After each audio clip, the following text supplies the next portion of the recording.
Good morning. हमने कल पढ़ा कि टिश्यूज़ क्या होते हैं और टिश्यूज़ कितने प्रकार के होते हैं। वी डिस्कस्ड कि tissues apical, we discussed that tissues are of two types, meristematic and permanent tissues. Meristematic tissues जो हमेशा डिवाइड करते हैं, परमानेंट टिश्यूज़ जो डिवाइड नहीं करते हैं बल्कि डिफरेंशिएट हो जाते हैं, उनका कोई फंक्शन असाइन हो जाता है। तो आज हम करेंगे मेरिस्टेमेटिक टिश्यूज़ कितने टाइप के होते हैं। Now this is a very important topic. We are going to do meristematic tissues. Meristematic tissue का मतलब है a tissue that divides to form daughter cell. कोई भी टिश्यूज जब डॉटर सेल्स बनाते हैं तो हम उन्हें मेरिस्टेमेटिक टिश्यू कहते हैं।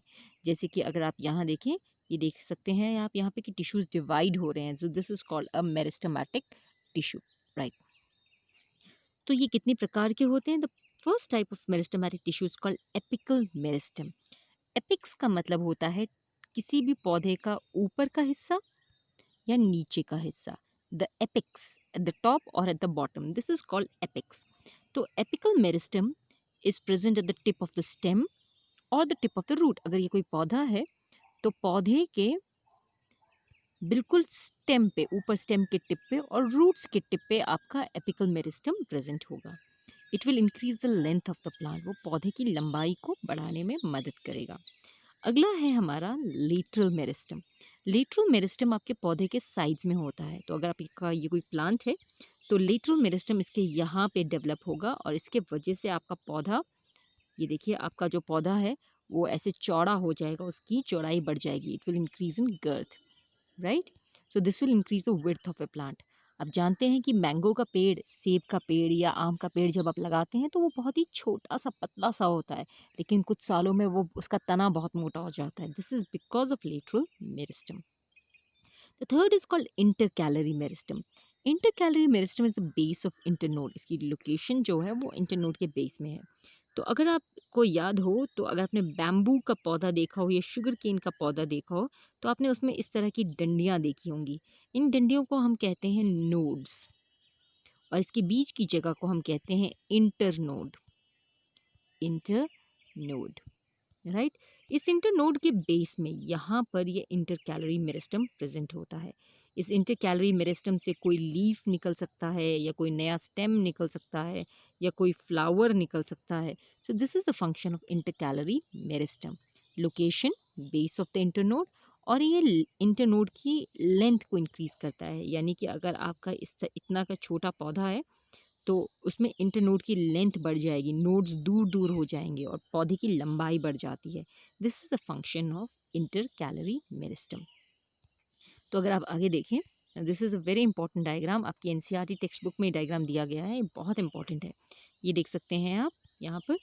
This is the this is the apical meristem. Apical meristem हमेशा स्टेम के टिप पे होता है या रूट के टिप्स पे होता है। आप देख सकते हैं इसमें नीले रंग के जो निशान लगाए हैं, they are all apical meristem. इससे पौधे की लंबाई बढ़ती है। दूसरा, लेटरल मेरिस्टम, ये दो तरह का होता है। One is called the vascular cambium, the other one is called the कॉक कैम्बियम। ये आप देख सकते हैं यहाँ पे लाल रंग का जो निशान है पौधे में, ये यहाँ है। इसको अगर पौधे को आप काट देंगे तो ये इससे गोल सा नजर आएगा और इससे पौधे की चौड़ाई बढ़ती है, पौधा चौड़ा होता है। अगला है आपका लेटरल मेरिस्टम के बाद इंटर कैलरी मेरिस्टम, जो इसमें नहीं दिखाया गया है। The inter calorie meristem will be present here.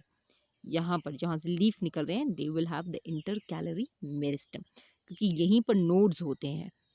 जिन पौधों में हमें नोड्स नज़र ना आए तो जहाँ से पत्ता निकलता है या ब्रांच निकलती है वो नोड कहलाता है।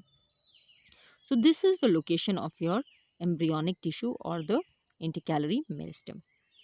तो अगर हम आगे डिस्कस करें प्लांट टिश्यू सिस्टम को, तो प्लांट टिश्यू सिस्टम जो है, प्लांट में कितने प्रकार के टिश्यूज होते हैं? प्लांट में तीन तरह के टिश्यू होते हैं। Epidermal tissue system, the ground tissue system and the vascular tissue system. हम तीनों को थोड़ा थोड़ा पढ़ेंगे। एपिडर्मल टिश्यू सिस्टम के बारे में अगर हम बात करें, if you talk about the epidermal tissue system, इसमें होता है एपिडर्मिस, यानी कि बाहर का प्रोटेक्टिव कवर। और अगर वो बहुत ही मोटा छाल बन जाए तो हम उसे पेरिडर्म कहते हैं। जैसे हमने देखा है कि पेड़ों के अंदर ब्राउन कलर की छाल होती है, उसे हम पेरिडर्म कहते हैं। ये प्रोटेक्ट करता है पौधे को। The next one is called the ground tissue. इसका बेसिक काम है खाने को स्टोर करना। कॉमन एग्जाम्पल है पैरेन्काइमा, कॉलिनकाइमा और स्क्लेरेनकाइमा। ये तीनों ही बहुत इंपॉर्टेंट है, खाने को स्टोर करते हैं और हम इनके बारे में डिटेल में पढ़ेंगे बाद में। The next is called the vascular tissue. This is a 5 marks question. ये दो प्रकार के हैं, जाइलम एंड फ्लोएम। इसको वैस्कुलर इसलिए कहा जाता है क्योंकि ये खाने को ट्रांसपोर्ट करते हैं और पानी को ट्रांसपोर्ट करते हैं। तो इसके दो एग्जाम्पल है हमारे पास, जाइलम एंड फ्लोएम।